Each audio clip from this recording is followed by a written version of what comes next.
조선시대에 숙종이란 왕이 있었습니다. 왕들이 되면 이렇게 밤에 궁궐밖에 좀 나가는 모양이에요. 백성들이 어떻게 사는지 궁금했는지 나가봤어요. 깜깜한 밤입니다. 인적이 없었습니다. 어느 골목길을 지나가는데 왕의 귀에 글을 읽는 소리가 들려요. 어딘가 하고 따라가 보았더니 오막살이 방 안에서 남편은 글을 읽고 젊은 부인은 바느질을 하고 있었습니다. 그런데 남편이 글을 읽다가 출출하다고 얘기를 합니다. 그 얘기를 부인이 듣고 나서 가만히 벽장에 문을 열어서 주발 뚜껑에 송편 2개를 얹어서 내왔습니다. 선비가 먹는 떡이 생기기가 좋아가지고 한 입 먹고 다른 하나는 부인의 입에 넣어주고 서로 즐거워했습니다. 왕이 보니까 너무 좋아 보였어요. 아, 저렇게 사니까 참 보기 좋다. 그래서 그 마음을 가슴에 이렇게 따뜻하게 담고 궁궐로 돌아왔어요. 그리고 중전에게 기별을 전하는 거예요. 중전, 이 밤에 송편이 먹고 싶소. 그랬더니 중전이요, 큰 푼주에 산처럼 송편을 쌓아 보내준 겁니다. 이 푼주는 냉면기 같은 큰 그릇이에요. 엄청나게 많은 이 송편을 받고 나서 왕이 이건 아닌데 마음에 안 드는 거예요. 날 뒤주로 하나? 나는 그 젊은 부부의 알콩달콩한 모습을 기대했는데 실망이 됐던 거죠. 그래서 화를 내면서 그릇을 내쳤습니다. 하지만 아무도 알아주는 사람이 없었어요. 그때부터 우리나라 속담이 하나 생겼다고 합니다. 푼주의 송편 맛이 주발 뚜껑 송편 맛만 못하다. 여러분, 누가 내 마음을 알아줍니까? 여러분, 추석 때 여러분 마음을 자식들이 다 알아줬습니까? 참 그랬으면 좋겠는데 그게 다가 아니죠. 누가 내 모습과 내가 사는 것을 이해해주고 있습니까? 사람들마다 자기의 삶에 묶여 있지요. 자기 모습을 추스르기도 바쁜데 남의 마음 알아주는 것은 사치가 될지도 모릅니다. 어느 개그맨이 얘기했어요. 인생은 독고다이라고. 인생은 혼자라는 거죠. 나를 생각해주는 사람은 없다라고 얘기를 합니다. 이렇게 다짐을 하고 이를 악물고 살아가는데요. 그래도 마음 한편에서는 나를 알아주는 사람이 있었으면 좋겠다. 내가 기댈 수 있는 사람이 있으면 좋겠다. 이런 마음을 품고 살아갑니다. 하지만 여러분, 사람들이 세상에 참 냉정하지 않습니까? 자기 삶은 자기 스스로 감당해야 합니다. 그런데 그런 삶에는 반드시 수고가 뒤따르고 고통도 함께 하지요. 열심히 살았어요. 헌신했어요. 가족들을 위해서 수고했어요. 알아주지 않아요. 어떤 50대 가장이 열심히 살다가 느꼈어요. 내가 일만 했구나. 가정을 돌보지 않았구나. 그래서 일찍 은퇴하고 집에 들어가서 나는 너희들하고 시간을 좀 보내기로 작정했다 했더니 아들, 딸들이 안색이 변하더래요. 돈 안 벌어오면 어떡할 거냐고. 아버지 인생만 인생이냐고. 여러분, 자기를 알아주는 사람이 없다는 거예요. 근데 스스로도 여러분, 내가 가치 있는지 가치가 없는지 참 애매하죠. 내가 중요한 사람인지 중요하지 않은 사람인지 내가 스스로 생각해도 100점이 나오질 않아요. 난 이거밖에 안 되는가? 중요한 존재로 자부하기 어렵습니다. 그러면서도 내일은 변함없이 다가와요. 내일 또 일해야 되고 수고의 삶을 이어가야 합니다. 오늘 본문에도 이렇게 산 사람이 한 사람 등장하고 있습니다. 근데 이 사람은 특별히 38년 동안 병으로 고생을 하고 있었습니다. 긴 병에 효자가 없다는 말처럼 오랜 기간 투병 생활을 했죠. 그 여파 때문인지는 몰라도 그 곁에는 아무도 없었습니다. 혼자 베데스다 연못가에 누워있죠. 그 자리에 많은 사람이 있었지만 아무도 그에게 관심을 주지 않습니다. 하염없이 아픈 몸을 누일 뿐이죠. 그리고 그 아픔에 공감해 주는 사람도 없습니다. 그렇죠? 여러분, 아플 때 누가 알아줘요? 몰라요. 제가 어렸을 때 참 충격받은 것 중에 하나가 우리 어머니가 속이 탈이 나서 아파서 누워 계시는데 아픈가 보다 했어요. 그런데 음식 냄새를 못 맡겠다고 문 열지 말라고 했는데 속으로 내가 짜증이 나더라고. 그때 제가 깨달았어요. 야, 엄마 아픈다는데 나는 배고프다고 음식을 하고 있구나. 이게 사람인 거죠. 공감해주는 능력이 우리는 사실 없어요. 아프냐? 나도 아프다. 드라마 대사예요. 예전에 이 사람이 어떻게 삶을 살았는지, 그의 열정은 무엇이는지, 이 사람이 열심히 산 것, 수고의 삶을 산 게 어땠는지 그것을 기억하는 사람은 없지요. 그저 베데스다 연못가에 잊혀진 사람으로 존재할 따름입니다. 어쩌면 거기서 하루하루 죽음의 날을 기다리고 있는지도 모릅니다. 근데 그 연못에는 가끔 기적이 일어났다라고 성경은 말씀합니다. 2절부터 5절에 이렇게 말씀하고 있어요. 예루살렘에 있는 양문 곁에 히브리 말로 베데스다라는 못이 있는데 거기 행각 5이 있고 그 안에 많은 병자, 맹인, 다리 저는 사람, 혈기 마른 사람들이 누워 물의 움직임을 기다리니 이는 천사가 가끔 못에 내려와 물을 움직이게 하는데 움직인 후에 먼저 들어가는 자는 어떤 병에 걸렸든지 낫게 되밀어라. 거기 38해 된 병자가 있더라. 기적이 일어나는 연못인데요, 중풍병에 걸려 있는 이 사람은 아무것도 할 수 없어요. 그리고 모든 사람에게 관심이 없는 잊혀진 존재예요. 유일한 희망이 있다면 병을 고침받고 싶은 간절함이죠. 병을 통해 모든 것을 잃어버렸습니다. 그 사람에게 베데스다 연못에만 가면 기적처럼 병을 낫게 된다는 소식이 들려집니다. 그래서 힘들게 몸을 이끌고 왔어요. 하지만 거기서 인생을 되찾고 거기서 사람답게 살고 싶었는데 천사가 나타나도 몸을 움직이지 못하는 겁니다. 자기를 도와주는 사람도 없습니다. 눈으로는 기적이 보이는데 그저 누워서 아무것도 할 수 없는 안타까운 형편에 처해 있습니다. 완벽한 절망의 상황이죠. 저 떡은 남의 거예요. 내 것이 아닌 거예요. 나는 배고픈데 먹여줄 사람도 없는 거지요. 그런데 가만히 성경 말씀을 보면 이 사람을 향한 하나님의 손길이 자기도 모르는 가운데 움직이고 있다는 겁니다. 예수님께서 그를 향해 걸어가십니다. 1절에 말씀합니다. 그 후에 유대인의 명절이 되어 예수께서 예루살렘에 올라가시느니라. 유대인의 명절은 초막절인지 장막절인지 6월절인지 여기에는 정확히 나와 있지 않은데 중요한 명절입니다. 그리고 그 명절을 맞아 예수님은 예루살렘에 올라가시는데 특별히 어떤 문으로 가십니까? 양문으로 가십니다. 양문은 양의 문이에요. 양이 들어가는 문. 무슨 뜻이냐면 명절에 하나님 앞에 제사를 드리는데 제물을 가지고 들어가는 문, 제사를 드릴 짐승을 가지고 들어가는 문, 특별히 양을 가지고 들어가는 문을 양의 문이라고 합니다.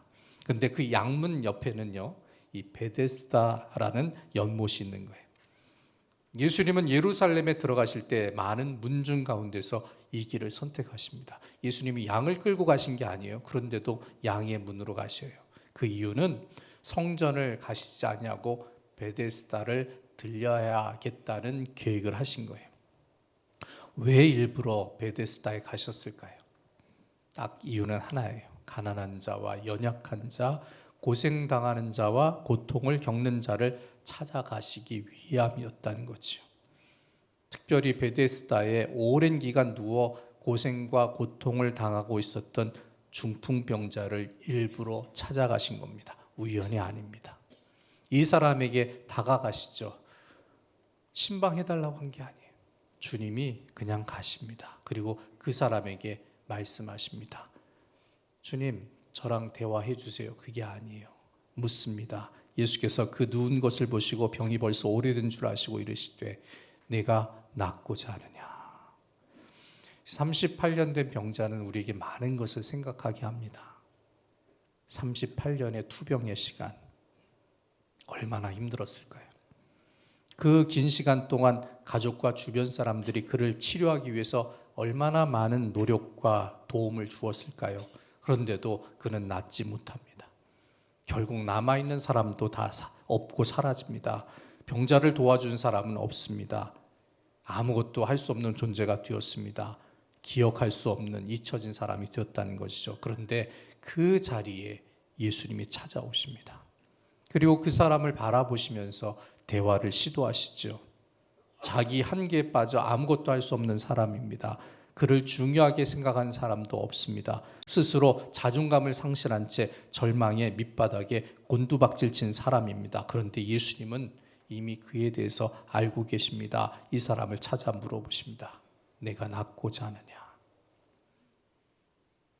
사람은요, 자기 인생을 몰라요. 그렇죠? 내일 어떻게 될지, 내가 무엇을 할지 그걸 압니까? 오늘 점심 식당의 메뉴가 무엇인지 아시는 분 계세요? 모르잖아요. 몰라요. 그게 인생이에요. 우리가 우리 인생을 알 수 있다면 얼마나 좋을까요? 근데 우리가 아는 거는요, 사실 과거밖에 없어요. 내가 전에 그렇게 살았다. 그거밖에 아는 게 없어요. 그런데 그 과거도 좋은 기억보다는 후회와 아픔의 기억이 더 많다는 거예요. 더군다나 세상과 주변 사람들은 나를 알아주지 않지요. 내 마음을, 내 삶을 알아주는 이가 주변에 많지 않습니다. 거기에 우리에게는 무거운 짐도 있지요. 물질의 짐에 눌려 살아요. 질병의 짐에 눌려 있습니다. 더 심각한 것은 죄의 짐에 눌려서 반복되는 죄에서 벗어나기 어렵다는 것이죠. 우리뿐만이 아니라 모든 사람들이 이런 짐에서 벗어나지 못하는 현실을 살아갑니다. 마치 38년 된 중풍병자처럼 답답합니다. 갑갑합니다. 그 인생에서 쉽사리 벗어나지 못합니다. 그런데 예수님이 그 인생의 자리를 외면하지 아니하시고 찾아주십니다. 일부러 그 자리에 오십니다. 어렵고 힘든 삶을 살고 있는 사람을 만나주시기 위해서 걸음을 바꿔주신다는 뜻이에요. 그리고 그 고통에 내몰려 있는 이 사람을 향해서 물어보십니다. 내가 낫고자 하느냐? 다른 말로 얘기하면 내가 달라지고 싶으냐? 달라진 삶을 원하느냐? 이 말씀을 하신 겁니다. 욥기서에서 욥은 이렇게 고백합니다. 이르되 내가 모태에서 알몸으로 나사온즉 또한 알몸이 그리로 돌아가올지라 주신 이도 여호와시요 거두신 이도 여호와시오니 여호와의 이름이 찬송을 받으실지니이다. 여러분, 우리가 하나님께로부터 나왔어요. 그럼 어디로 돌아갑니까? 하나님께로 가요. 이게 정상이에요. 하나님께로 나는데 지옥으로 가면 이건 비정상이죠. 근데 사람들은 비정상을 좋아합니다. 비정상에 기쁨이 있다라고 여깁니다. 여러분, 하나님이 우리 인생을 알지 우리가 우리 인생을 아는 게 아니죠. 하나님은 우리의 시작을 알고 계시고 우리의 끝도 아십니다. 그리고 인생의 과정도 정확히 다 알고 계십니다. 그리고 하나님께서 하나님에게서 시작한 우리 인생에 대해서 절대 무관심하지 않다는 거예요. 이런 우리에 대한 하나님의 생각과 계획은 무엇일까요? 여러분, 우리 자녀가 대충 살기를 원하세요? 우리 자식들이 그냥 그렇게 살다가 대강 살다가 대충 하루 먹고 하루 벌고 하루 먹고 사는 인생 사는 거 그것도 괜찮으니까 그렇게 살기를 원하십니까? 아니죠. 우리 자녀들만큼은 우리 이상으로 살아야 돼요. 그게 부모의 바람이에요. 나보다는 더 잘 살아야 돼요. 나보다는 더 똑똑해야 돼요. 그렇죠? 나보다는 더 많이 알아야 돼요. 그게 부모의 마음이에요. 하나님이 우리를 만들어 놓고 알아서 살아. 네 인생 네가 책임져. 나는 너 태어나게 해줬으니까 손 턴다. 이러지 않는다는 거예요. 왜? 아버지가 되시니까. 하나님, 우리가 허투루 세상을 사는 것을 원하지 않습니다. 제대로 살기를 원하시죠. 아담을 창조하시고 어떻게 말씀하셨습니까? 정복하고 다스려라. 이 말씀은 그저 하나님의 도구가 되어서 하나님의 영광을 위해 살라는 뜻이 아닙니다. 적극적으로 살아라, 능동적으로 살아라, 그리고 그 안에서 복을 누리는 존재로 살아갈 것을 명령하신 하나님의 뜻입니다. 이사야 44장에 말씀합니다. 나의 종 야곱, 내가 택한 이스라엘아, 이제 들으라. 너를 만들고 너를 모태에서 지어낸 너를 도와줄 여호와가 이같이 말하노라. 나의 종 야곱, 내가 택한 여수르나 두려워하지 말라. 나는 목마른 자에게 물을 주며 마른 땅에 시내가 흐르게 하며 나의 영을 내 자손에게 나의 복을 내 후손에게 부어주리니 그들이 풀 가운데서 솟아나기를 시냇가에 버들같이 할 것이라. 예수님께서 38년 된 병자를 찾으셨어요. 왜 찾으셨죠? 마른 땅에 시내가 흐르게 하려고. 시냇가의 버들처럼 활짝 피게 하려고 부르셨다는 거예요. 한강에 공원을 옛날에는 고수부지라고 했죠. 그렇죠? 한강공원은 사람이 만들었어요. 사람이 만들지 않은 그 한강 밤섬이나 자연적으로 이루어진 한강변에 무슨 나무가 제일 많은지 아세요? 고향이 서울이 아니라고 모른다고 하지 마시고, 어느 나무가 제일 많을 것 같아요? 야생적으로 자라는 한강변의 나무. 오늘 말씀에 답이 있어요. 버드나무예요. 버드나무. 버드나무는 물만 있으면 무성합니다. 어마어마하게 무성하고 그 연두색이 얼마나 예쁜지 보시면서 아실 거예요. 물만 있으면 무성한 아름다운 버드나무가 우람하게 만들어지죠. 예수님이 마른 38년 된 병자를 찾으셨어요. 왜요? 마른 땅에 시내가 흐르는 것처럼 그 풀 가운데서 솟아나는 시냇가의 버들처럼 만들어주시기 위함이었다는 것이죠. 중풍병자에게 물어보세요. 내가 낫고자 하느냐? 그렇게 2000년 전 말씀하신 예수님께서 지금 우리에게도 동일한 말씀을 하고 계십니다. 내가 낫고자 하느냐? 다르게 말하면 지금의 삶이 아니라 달라진 삶을 살고 싶으냐? 이 말씀을 우리에게 주시고 있다는 겁니다. 중풍병자는 아무에게도 기억되는 사람이 아닙니다. 어느 누구 그에게 관심도 도움도 주지 않고 있습니다. 하지만 예수님은 그를 알고 계십니다. 그를 찾아가십니다. 그에게 다가가십니다. 그리고 그 인생을 바꿔주시고자 하십니다. 이 사람이 예수님을 찾은 게 아니에요. 예수님이 이 사람을 찾아갔죠. 그런데 그 예수님은 우리에게도 똑같이 하신다는 거예요. 저와 여러분을 정확히 알고 계세요. 머리털까지 세신 하나님이시니까 나를 아시는 거예요. 내 삶을 아시는 거예요. 내 아픔을 아시는 거예요. 내 문제를 알고 계신다는 거예요. 그리고 그 삶을 살아가는 동안 위로와 도움과 새 힘을 주시기 위해서 우리에게 오셔서 질문하시는 거예요. 내가 낫고자 하느냐? 우리는 살아가면서 물질이 우리 삶의 행복과 위로를 주지 않는다는 것을 경험했습니다. 친구와 가족이 우리가 처한 인생의 쓴 잔을 대신 마셔주지 않는다는 것도 알았습니다. 물론 나와 친해질 수 있는 사람은 존재합니다. 하지만 친하다고 해서 내 인생을 정말로 잘 도와주고 책임져 주지 않습니다. 아니, 도움을 주지 않아도 괜찮습니다. 괴롭히지만 않아도 좋아요. 피해를 주지만 않아도 그 정도로 충분합니다. 하지만 예수님은 다릅니다. 그는 우리를 위해 모든 것을 희생하십니다. 그리고 그 생명의 값으로 우리의 저주와 실패, 고난과 죽음을 대신해 주십니다. 그것뿐만이 아니죠. 그렇게 짐을 덜어놓게 하시고 우리를 찾아와 주시죠. 우리에게 다가오십니다. 이미 나를 알고 계셨어요. 어떤 나를 알고 계셨어요? 38년 된 병자의 모습으로 알고 계신, 실패한 자로 알고 계신 거예요. 우리는 이왕 만나려면 성공한 사람을 만나기를 원해요. 이왕 만나려면 깨끗한 사람을 만나기를 원해요. 우리가 나이 먹어서 깨끗이 씻어야 하는 이유가 뭔지 아세요? 손자 손녀들이 할아버지 할머니 냄새나 안 올까 봐, 어디 가서 환영 못 받을까 봐. 그래서 깨끗이 씻어야 되는 거예요. 나이 먹을수록. 나이 먹으면요 기운이 딸리잖아요. 그렇죠? 그래서 나이 먹으면 조금 게을러져요. 그래서 덜 씻게 된대요. 그건 의사한 말이에요. 덜 씻게 되고 덜 부지런하게 되고 귀찮은 게 많아서, 그래서 사람이 나이 많을수록 냄새가 나는데 누가 환영해요? 안 좋아하거든요. 이왕 만나려면 향기 나는 사람, 이왕 만나려면 밥 잘 사주는 돈 많은 사람, 이왕 만나려면 잘생긴 사람, 깨끗한 사람, 친절한 사람, 문제 없는 사람. 그렇죠? 그게 사람의 성향이에요. 근데 예수님은 누굴 만나주세요? 냄새나는 사람을 만나주세요. 12년을 혈루증을 앓는 여인, 몸에 유출이 있어서 냄새가 나는데 그 여인을 만나주십니다. 38년을 누워있어요. 대소변을 제대로 받겠습니까? 그 냄새나고 더러운 사람을 예수님 만나주세요. 알고 계세요. 내가 쟤한테 가면 냄새나고 더러운 거 알고 계세요. 내가 쟤한테 가면 쟤는 추하다는 걸 알고 계세요. 그런데도 만나주십니다.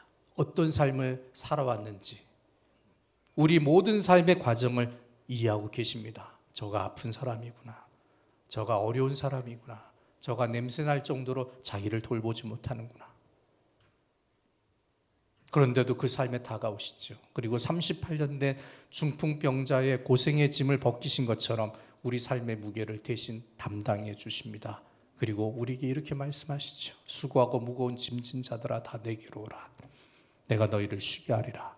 나는 마음이 온유하고 겸손하니 나의 멍에를 메고 내게 배우라. 그리하면 너희 마음이 쉼을 얻으리니 이는 내 멍에는 쉽고 내 짐은 가벼움이라 하시니라. 여러분, 우리가 믿는 기독교는 사실 절망의 신학입니다. 하지만 동시에 희망의 신학이 됩니다. 내가 절망할 때 하나님이 주시는 희망을 발견하기 때문입니다. 내가 아무것도 할 수 없을 때 하나님은 나를 위해 일하십니다. 내가 무능할 때 하나님은 능력이 되어 나를 향해 움직이십니다. 38년 된 병자는 이렇게 고백했습니다. 병자가 대답하되 주여 물이 움직일 때에 나를 못에 넣어준 사람이 없어 내가 가는 동안에 다른 사람이 먼저 내려가나이다. 세상은 1등을 해야 원하는 것을 얻습니다. 베데스다 연못가에서도 앞서지 아니하면 자기 병은 나음을 받을 수가 없습니다. 그 많은 사람들이 연못이 움직이는 때를 만나기를 소망했습니다. 언제고 천사가 내려오면 치료의 순간이 열린다고 믿었습니다. 하지만 남의 일이 되었다는 거예요. 이 사람하고는 상관이 없었어요. 나는 움직일 힘이 없어요. 도와줄 사람도 없었지요. 하지만 예수님은 그 사람을 찾아와서 이 사람에게 길이 되어주시고 도움이 되어주십니다. 그리고 생명을 주십니다. 이 사람에게 나를 찾아오면 내가 너를 고쳐줄게, 나를 향해 움직이면 내가 너를 잘 살게 해줄게 말씀하신 것이 아니에요. 먼저 이 사람을 찾아오셨습니다. 그리고 그가 고쳐달라고 하기도 전에 그를 치료해 주셨습니다. 여러분, 이런 기적이 2000년 전에만 있었던 것이 아닙니다. 예수님은 어제나 오늘이나 영원토록 동일하십니다. 지금도 기적은 일어납니다. 문제는 기적을 일으키시는 예수님이 다가왔을 때 그를 만나지 않기 때문입니다. 38년 된 병자가 예수님의 물음을 외면했다면, 예수님의 눈길을 피했다면 아무 결과도 얻지 못했을 겁니다. 하지만 그는 예수님이 질문하셨을 때 대답합니다. 자기의 처지를 예수님 앞에 고백합니다. 주님, 아무도 나에게 관심이 없어요. 아무도 나를 도와주지 않아요. 내가 한 걸음만 옮겨도 되는데 아무도 나를 붙잡아 주지 않아요. 그때 예수님이 그 고통을 들으시고 그에게 생명의 풍성함을 베풀어 주셨습니다. 절망에 지배당하는 사람이 있습니다. 반대로 희망에 사로잡힌 사람이 있습니다. 이 둘의 차이가 어디서 나옵니까? 돈이 많아서 희망이 있고 돈이 없어서 절망을 만나는 것이 아닙니다.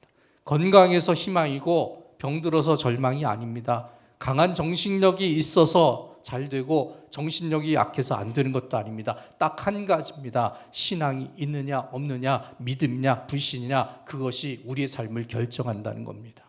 예수님을 만나는 믿음, 예수님의 말씀을 듣는 믿음, 예수님의 말씀에 응답하는 믿음이 우리 삶의 기회가 된다는 것을 우리는 잊지 말아야 한다는 것이죠.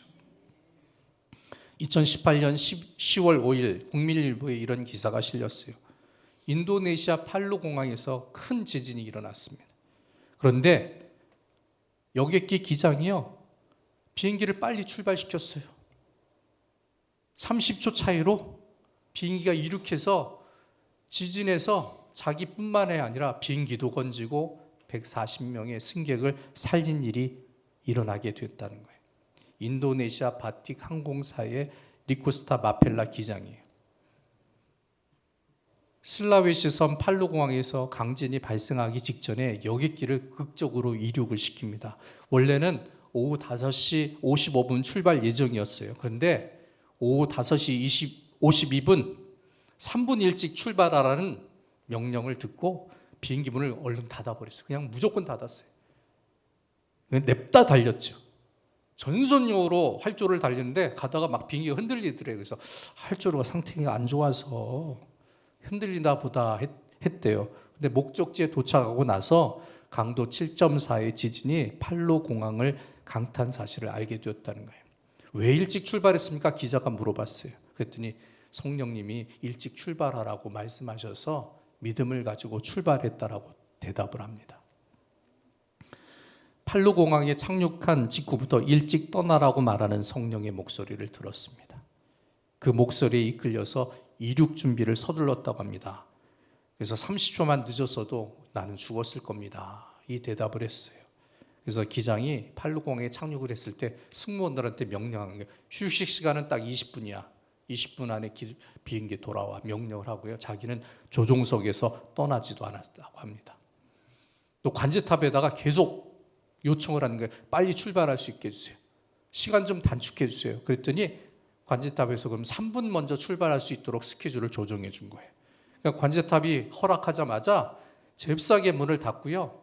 비행기를 속도를 올려서 달리기 시작해요. 부기장이 소리를 쳤대요. 기장님, 이렇게 하시면 규정 위반이에요. 이건 내가 해야 할 일입니다. 그런데도 그걸 무시하고 출발을 했어요. 이륙한 뒤에 관제탑과 교신을 시도했는데요. 답변이 돌아오지 않았다고 합니다. 관제탑이 지진으로 무너졌기 때문이죠. 마지막으로 이륙하세요. 이 교신을 한 관제사는 병원으로 후송되었지만 사망하고 말았습니다. 이 마펠라 기장은요, 어떤 일이 벌어지더라도 절대 동요하지 말고 침착해야 한다. 그래야 하나님의 목소리를 더 선명하게 들을 수 있다라고 말을 했습니다. 여러분, 중풍병자가 꼼짝없이 누워 있었기 때문에 주님의 말씀을 듣게 된 거예요. 무슨 뜻인지 아세요? 조금만 움직일 수 있었으면 주님의 말씀도 못 듣고 여기저기 다니다가 주님의 기적도 못 만났을 거예요. 그가 당한 고통이 오히려 주님을 만날 수 있는 기회가 되었다는 것이죠. 주님이 그를 찾아와 말씀하셨고 그 말씀을 듣고 순종했을 때 그와 비행기를 살린 마펠라 기장처럼 이 38년 된 병자도 누워 있었기 때문에 주님 말씀을 듣게 되었다는 것입니다. 베데스다 연못은 치열한 경쟁과 적자 생존이 지배하는 우리가 사는 세상과 비슷합니다. 38년 된 병자는 자신의 노력과 힘으로 살고자 애쓰는 현대인의 모습과 같습니다. 절망과 실패의 자리는 늘 우리 곁에 머물러 있습니다. 수고한 것에 대한 대가와 노력한 것의 열매를 얻지 못하는 무능력한 모습이 우리 삶을 거칠게 파고드는 것이 현실입니다. 이런 삶에서 우리에게 필요한 것은 다른 것이 아니에요. 우리를 찾아오신 예수님 만나야 돼요. 나는 절망 때문에 엎어졌어요. 그때 침착하게 주님의 말씀을 들어야 합니다. 우리에게 말씀하시고 우리를 찾아오신 예수님, 우리를 치료하신 예수님이 우리 생활에 필요하다는 것을 인정해야죠. 예수님은 우리가 살아가는 동안 우리 삶의 자리에 찾아오셔서 우리에게 이렇게 말씀하십니다. 일어나 내 자리를 들고 걸어가라. 예수님의 말씀이 성령님을 통해 우리 마음 가운데 임하게 됩니다. 그때에 우리 삶의 기적이 또 소망이 일어납니다. 예수님은 우리에게 보혜사 성령님을 말씀하셨습니다. 성령님은 무엇입니까? 로마서에 말씀합니다. 이와 같이 성령도 우리의 연약함을 도우시나니 우리는 마땅히 기도할 바를 알지 못하나 오직 성령이 말할 수 없는 탄식으로 우리를 위하여 친히 간구하심이니라. 사도 바울은 로마서에서 성령의 능력으로 우리에게 소망이 넘치게 되기를 원한다라고 말씀했습니다. 어떤 인생의 자리에 있든지 어떤 삶을 살아가고 있든지 우리가 살아가는 동안에 주님은 우리를 위해 성령을 통해 말씀하십니다.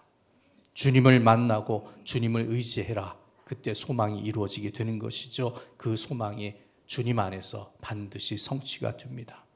그리고 그것을 위해서 성령께서 도와주십니다. 우리는 성령을 통해 꿈꾸고 소망해야 됩니다. 그리고 성령의 역사를 만나서 생명이 풍성한 삶으로 변화를 이루어야 합니다.